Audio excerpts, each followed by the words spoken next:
이제 그만 울어요. 나도 그렇게 강한 사람은 아니니까. 저 정말 잘하고 싶은데 자꾸 어머님 앞에만 서면 작아져요. 내가 너무 많이 돌아서 왔지요. 그동안 미안했어요.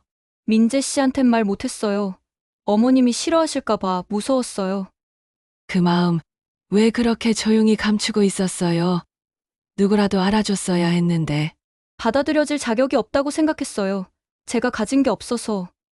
그런 생각 다시는 하지 마요. 이런 사람이라면 100번도 환영이지.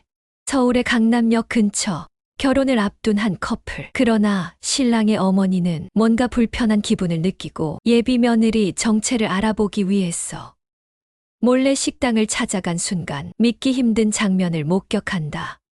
감동 실화가 궁금하시다면 구독과 좋아요 부탁드립니다. 구독자분께는 매주 한 편의 감동 스토리가 찾아갑니다.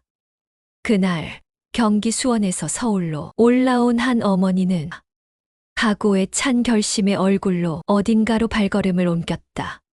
평생 아들 하나만 바라본 세월을 보낸 그녀였지만 예비 며느리가 이상하리만큼 완벽해 보여 의심이 드는 상황. 그녀의 밝은 웃음, 얌전한 말투와 정성스레 준비한 반찬들까지. 그리고 과거 이야기 질문에 살짝 미소만 짓고 피하는 모습. 그 마음속 의심은 커져만 갔고 결국 스스로 확인하기로 했다. 앞으로 며느리가 될 사람을 보기 위해 식사하는 손님으로 위장해 식당을 찾은 그날. 예상치 못한 진실이 그녀를 기다리고 있었다. 수원 남쪽 끝자락 동네, 담쟁이, 덩굴이 이쁘게 덮인 집. 40년을 살아온 정자 씨는 아이 하나를 지키며 쌀독을 업고 울던 지난날과 이 악물고 웃던 순간을 모두 견뎌내며 외아들 민재 씨, 그 아이만이 삶의 중심이었다. 3.1kg로 태어난 아이는 이제 번듯한 어른이 되어 강남에서 일하는 직장인으로 정자 씨의 자랑이 되었다. 정자 씨는 늘 믿었다. 아이의 행복이 곧 내 행복이야. 민재 씨도 그런 어머니를 마음속으로부터 깊이 존경했고 주말마다 수원을 찾아와 다정함으로 어머님에 대한 효도를 다했다. 그러나 그런 민재 씨가 어느 날 여자 하나를 데리고 와 결혼할 사람입니다. 라고 조심스레 말을 꺼냈다. 여자의 이름은 소연 씨. 서울 강남에서 음식점을 운영. 정자 씨는 어느 순간 잊을감에 의심이 머리를 스쳤다. 32살에 음식점을? 그 말이 처음 걸렸다. 어릴 때 어디 살았어요? 가족은 어떤 분들인가요? 물어도 소연 씨는 슬쩍 웃거나 대답을 피하며 침묵했다. 소연 씨는 고아라고 했다. 말하기 힘든 과거죠. 그 모습에 정자 씨 마음속 불안은 더 깊어져 갔다. 어머니로서 결심했다. 스스로 직접 확인하겠다고 행동으로, 말이 아닌 진심으로 소연 씨를 지켜보기로 했다. 정자 씨는 이상했다. 처음엔 그저 기분 탓이었다. 소연 씨는 매끄럽고 순조로워 마치 너무 준비된 느낌이었다. 웃고 고개 숙이고 감사합니다를 반복하며 단단히 닫힌 문 같은 눈빛, 그 모습이 어딘가 낯설었다. 겉과 속이 다른 사람이란 걸 정자 씨는 본능적으로 느꼈다. 평생 눈치로 살아온 삶 속에 남들 마음을 읽는 감각이 있었다. 그날 밤 지하철에 앉아 정자 씨는 많은 생각을 했다.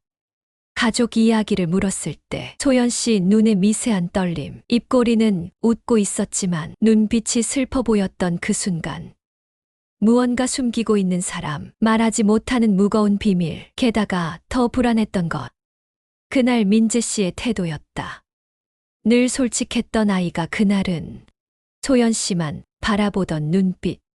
제발 잘 대해주세요라는 눈빛처럼 보인 그의 조용한 부탁.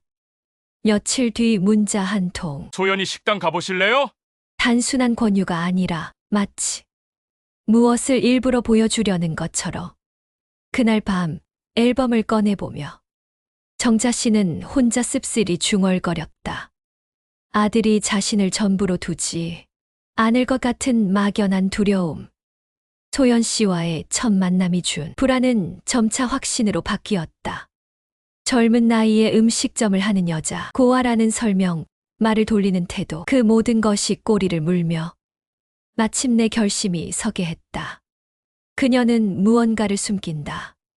그리고 진실을 밝혀야 한다. 수원, 뿌연 수요일 아침, 정자 씨는 거울 앞에 앉아 회색 코트를 걸치고 낡은 핸드백을 들었다. 잠깐 다녀오면 돼.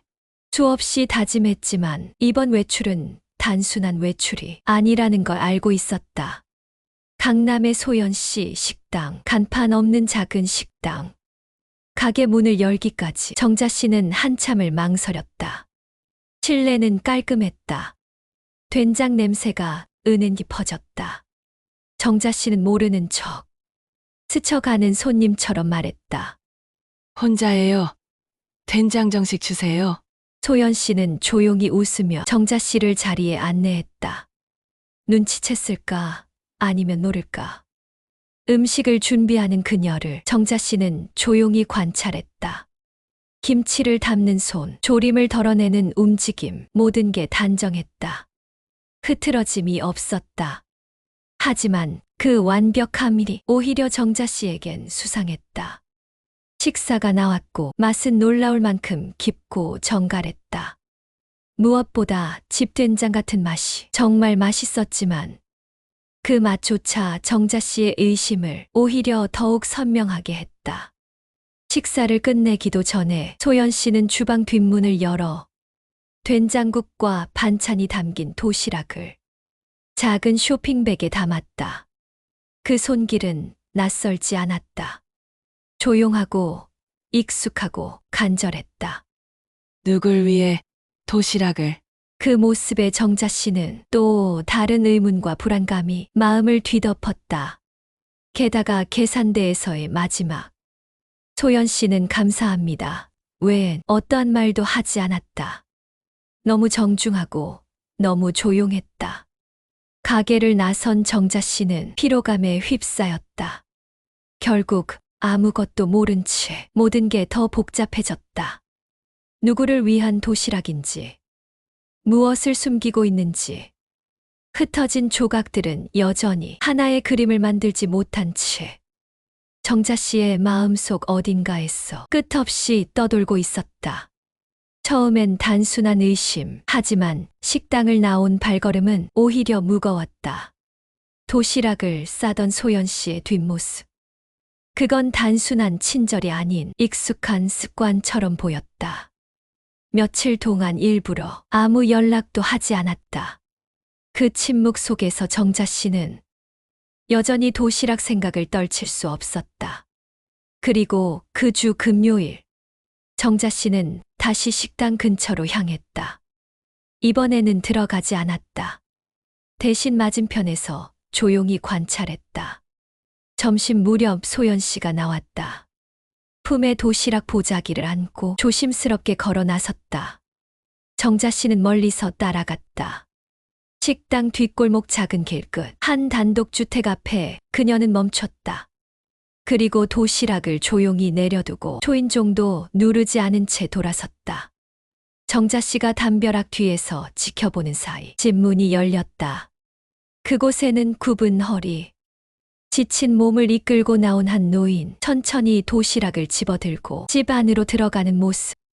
그 광경에 정자 씨의 마음은 싸늘해졌다. 단순한 의심이 부끄러움은 죄책감으로 바뀌었다. 그 다음 날도, 또 다음 날도 소연 씨는 변함없이 도시락을 들고 그 집을 찾아갔다. 비가 오는 날도, 바람이 부는 날도 그녀는 멈추지 않았다. 소연 씨가 돕고 있던 이는 뇌병변 장애를 지닌 노인이었다. 아무도 강요하지 않은 선행, 아무도 보지 않을 때 이뤄지는 조용한 배려와 정성. 그것만큼은 거짓일 수 없었다. 그 사실을 알았지만 정자 씨는 말하지 않았다. 알고 있다는 사실도, 소연 씨를 따라다녔던 일도 그저 조용히 지켜볼 뿐. 하지만 마음속 변화는 정자 씨를 혼란스럽게 만들었다. 처음엔 수상했던 사람이 이제는 미안한 사람이 되었다. 그 변화는 인정하고 싶지 않았다. 왜냐하면 그걸 인정하는 순간 의심도 경계심도 그리고 아들을 향한 독점적 애정도 모두 허물어질 것 같았기 때문이었다. 햇살은 따스했지만 정자 씨의 마음은 차디찼다. 버스 창가에 앉아 창밖을 바라보며 스스로에게 물었다. 내가 지금 뭘 보고 돌아가는 걸까? 마음은 여전히 서울의 골목 어귀에 머물러 있었다. 뇌병변 할아버지의 굽은 어깨, 도시락을 열던 떨리는 손. 소연 씨는 아무 말 없이 그 도시락을 두고 돌아섰다.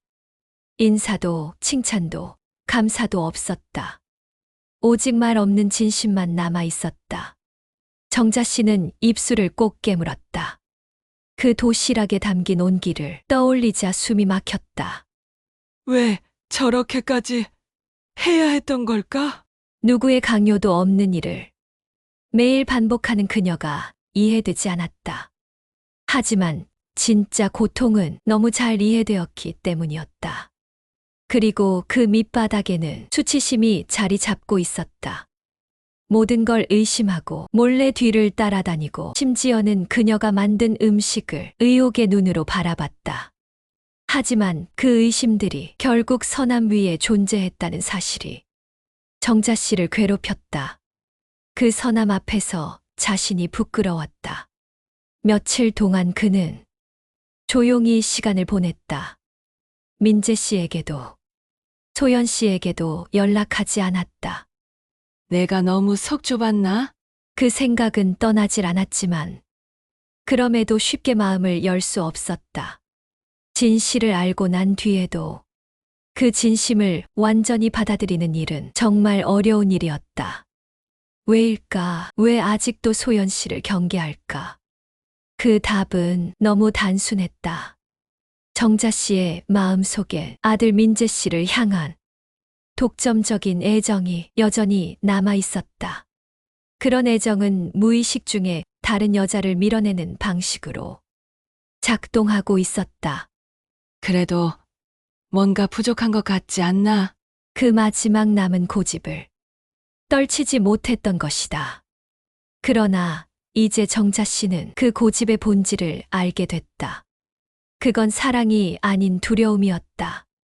아들이 떠나갈까 봐, 자신이 더는 민재 씨의 전부가 아닐까 봐, 그 외로움과 두려움이 의심과 경계심으로 표출된 것이었다. 정자 씨는 식탁 앞에 앉아 손을 모으고 가만히 고개를 숙였다. 나보다 나은 사람이었구나. 그러니까 이 아이가 선택했겠지. 조용히 중얼거린 뒤 눈물이 흘렀다. 그 눈물엔 부끄러움, 안도감, 받아들임이 섞여 있었다. 비록 완전히 용서하지 못했지만 정자 씨는 마음을 열기 시작했다. 더 조심스럽고 더 진심으로 다가가야겠다고 마음먹었다. 시간은 흘렀지만 정자 씨의 마음은 제자리에 머물러 있었다. 그날 식당을 나선 뒤 수원으로 곧장 내려가지 않았다. 대신 공원 벤치에 앉아 조용히 숨만 쉬었다. 하지만 머릿속은 멈추질 않았다. 도시락, 노인의 손, 보자기를 접는 소연 씨의 모습들, 그 모든 장면들이 자꾸 되감기처럼 반복되고 있었다. 민재 씨에게는 아무 말도 하지 않았다. 그 다음 날도 다다음 날도 일부러 아무 일 없던 듯 행동했다. 시장에 가고 마트에서 쌀을 사고 평소처럼 아침밥을 지으며 겉으론 평소와 다름없었지만 마음은 이미 달라져 있었다. 매일 도시락을 준비하는 소연 씨의 모습을 머릿속에서 떨쳐낼 수 없었다. 그녀는 거창한 일을 하지 않았다. 그저 한 끼, 그 한 끼가 누군가의 하루를 바꾸고 있었다. 그 사실이 정자 씨를 가장 혼란스럽게 만들었다. 왜 이렇게 가슴이 아플까? 왜 그녀에게 말을 걸 용기가 나질 않을까? 소연 씨는 분명 좋은 사람이었다. 그걸 인정하는 순간 그동안 자신이 쏟아낸 의심과 냉소 그리고 거리가 모두 부끄러워졌다. 내가 뭔가 틀렸구나. 이 단순한 깨달음이 생각보다 쉽게 나오지 않았다. 밤이면 자꾸 뒤척였다. 이불을 덮고 눈을 감아도 마음 한편이 쿡쿡 찔리곤 했다. 머릿속엔 민재 씨의 얼굴이 떠올랐다. 그 아이는 이미 알고 있었던 걸까? 혹은 그녀에 대한 믿음 하나로 그렇게 받아들인 걸까? 그리고 그 옆엔 묵묵히 누군가를 돕는 소연 씨. 그 모습은 어쩌면 젊은 시절의 자신과도 같았다. 주방 싱크대 앞에서 설거지를 하던 중 정자 씨는 접시를 내려놓았다. 물은 흐르고 있었지만 몸은 움직일 수 없었다. 가슴이 무거웠다. 왜 이토록 외롭고 서럽고 비참한 기분이 드는 걸까? 결국 그 감정은 눈물로 터져 나왔다. 아무도 보지 않는데도 목소리조차 낼 수 없는 조용한 눈물. 그건 단순한 슬픔이 아니었다. 그동안 쌓여왔던 고집, 두려움, 그리고 모든 부끄러움이 한꺼번에 솟구쳐 오른 것이었다. 이제는 누군가를 미워할 이유가 없었다. 대신 자신을 용서하기가 너무 어려웠다. 오랫동안 꽉 쥐고 놓지 못했던 마음들이 결국 틀렸다는 걸 받아들이는 일이 너무도 힘들었다. 창밖을 보던 정자 씨는 멀리 어스름이 내려앉는 골목 끝자락을 가만히 바라보았다. 그리고 그곳 어딘가에서 오늘도 도시락을 준비했을 소연 씨의 조용한 손길을 떠올렸다. 정자 씨는 눈을 감고 속으로 조용히 중얼거렸다. 내가 어떻게 이렇게까지 미안해졌을까? 서울의 밤 공기는 싸늘했지만 낮게 웅크린 어깨와 떨리는 손끝. 음식물 쓰레기통 옆에서 소연 씨 혼자 눈물을 떨구고 있었다. 크느끼는 소리는 작았지만 정자 씨의 마음을 강하게 울렸다. 걸음을 멈춘 정자 씨는 조용히 그녀 쪽으로 향했다. 숨조차 크게 쉴 수 없었지만 그 곁에 다가가지 않을 수도 없었다. 소연 씨는 울음을 참으려 했지만 손등으로 얼굴을 가리는데 바빴다. 정자 씨는 묻지도 않고 이름조차 부르지 않고 그저 민재 씨 어릴 적 아팠을 때 밤새 이마를 쓸어주던 손짓 그대로 그녀의 어깨를 조용히 감쌌다. 놀란 소연 씨는 고개를 들었고 눈물이 더 쏟아졌다. 죄송함, 두려움, 고마움, 그녀의 눈빛엔 수많은 감정이 뒤섞여 있었다. 소연 씨는 떨리는 목소리로 조용히 고백했다. 죄송해요. 어머님께 잘 보이고 싶어서 괜히 조심하게 되고 말을 돌리게 됐어요. 핑계가 아닌 솔직한 고백이었다. 정자 씨는 아무 말도 하지 않았다. 대신 그녀의 차가운 손을 잡았다. 오랜 시간 혼자 감당해온 손. 그 차가운 손끝을 조금 더 정자 씨의 손을 붙잡으며 소연 씨는 낮게 속삭였다. 결혼하면 어머님이 날 받아주실까 무서웠어요. 어머니가 민재 씨 삶의 전부라는 걸 알아서 제가 그 자리에 껴도 되는 사람인지 계속 의심했어요. 그 말에 정자 씨의 숨이 막혔다. 그녀의 두려움 속에는 자신도 몰랐던 공통된 외로움이 있었다. 정자 씨도 두려웠다.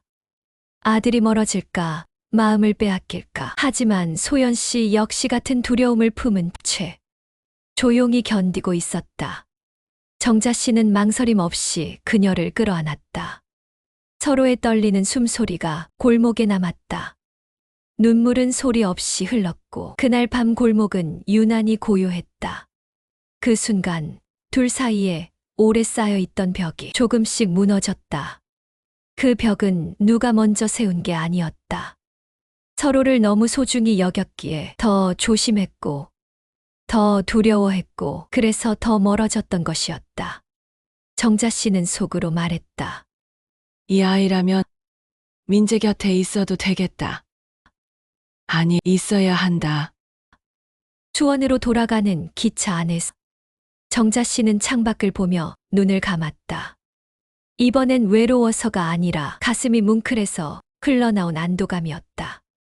오랜 세월이 지나 비로소 처음으로 느꼈다. 진짜 가족이 생긴다는 감정. 서울의 밤 공기는 싸늘했지만 두 사람의 곁은 따뜻했다. 짧지만 깊은 포옹 이후 정자 씨는 소연 씨를 천천히 바라보았다.